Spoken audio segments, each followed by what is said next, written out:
Go ahead. Okay, this video is going to show you how to use a woven wrap, not a stretchy, to baby wear your twins.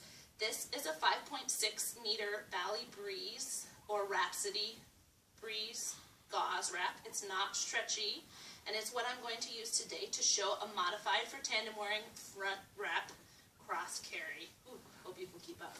Alright, so I find the middle marker of my wrap first because that tells me that each side will be even. I'm going to put that on my belly and then make an X across my back. And that X is what's going to support babies on each shoulder. And today I am using models for my video because my twins are almost 2 and too large for this carry. So I have my models, Evan and, I'm drawing a blank already, Silas, thank you, who are going to help me with this video. With the front wrap cross carry, with one baby, you would put the baby in the pocket, but with 2, I'm actually going to cross an X over my shoulders and put a baby to the side here and to the side here. So 2 babies, one on each side, but on the front still, is what's going to happen with this wrap. I'm going to, let's see, when you do this at home, you have a choice on how to keep it secure of either pinning it on your knees and then putting babies in, which will stay tight but limits your mobility because then you've got to keep that pinned, or you can loosely tie it behind you like you would eventually, but be prepared to loosen it if you need extra slack. That makes sense. I hope it does.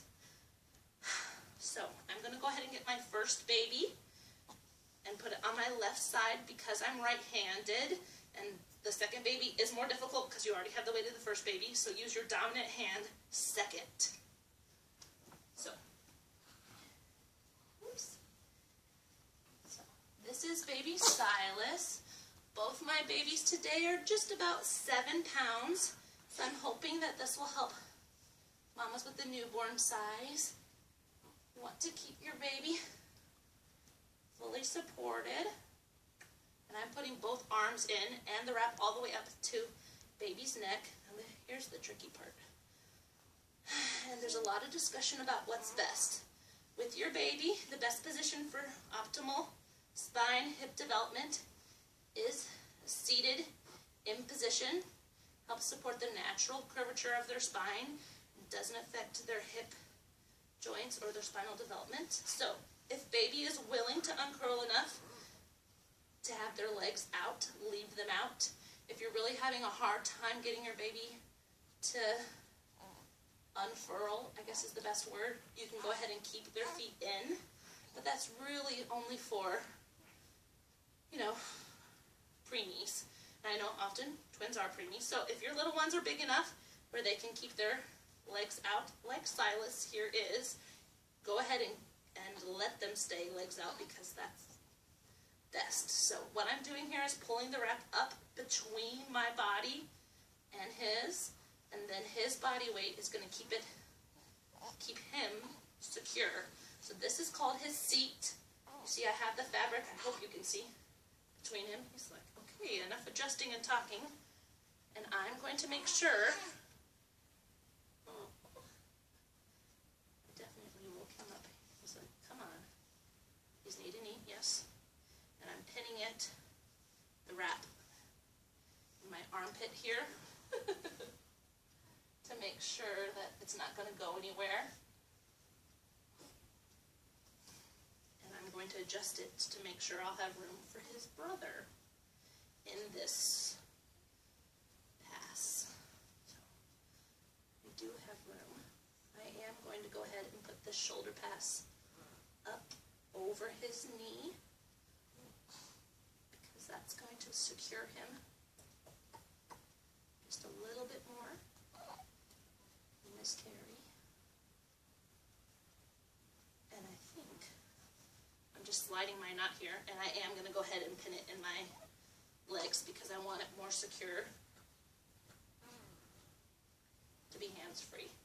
Now with wearing any baby, but especially with twins, I almost said chins there. Because I'm thinking about his chin. I want to make sure his airway is clear, his chin is not on his chest, so that you don't have to worry about baby struggling to breathe.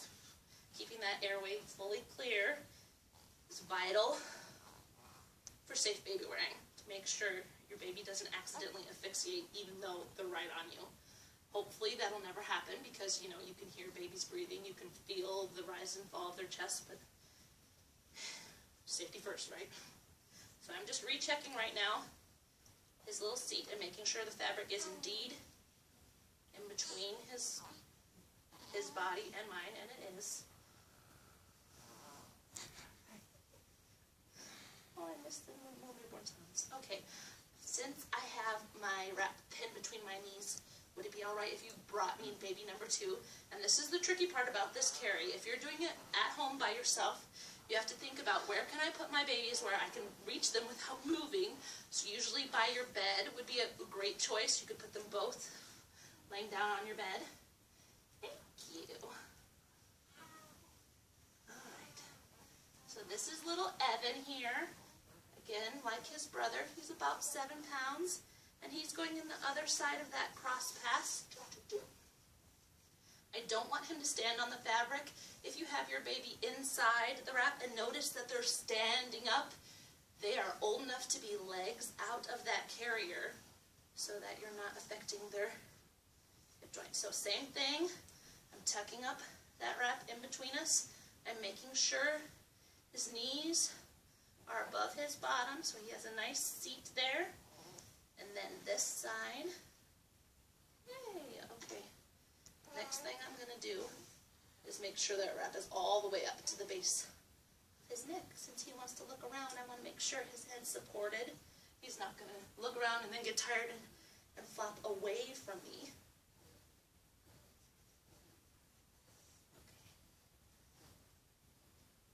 Okay. We've got one really asleep and one thinking about being asleep. So, I don't know if you can tell from the video or not that I have my foot propped up on this stool.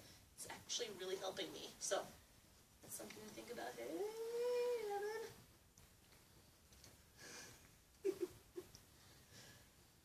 Looking around. I'm going to make sure that that's tight enough. And I see here, I have some extra slack here, which I don't want because, yep, look. Having his way, he was going to go slide all the way down back to my armpit. So this is where it takes some adjusting in a woven wrap versus a stretchy wrap. I'm going to use my hand to pull the opposite side of where he is because that's tightening where he is. I don't know if that even makes sense, but okay. So now I have both shoulder passes and I put it underneath their legs just to keep that wrap that is underneath them, creating their seat, from sliding away from me as I move around. And I have both of those shoulder passes underneath me, and I'm probably going to tie a knot in my back, yes. If you have enough extra, you can go around, bring it to the front, and tie. I know often people complain that their arms aren't long enough to tie in the back.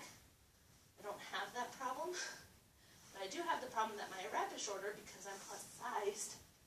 So you tie wherever it's convenient for you. There's no right or wrong way. Where to tie your double knot to keep your baby secure. So I'm going to turn him around now.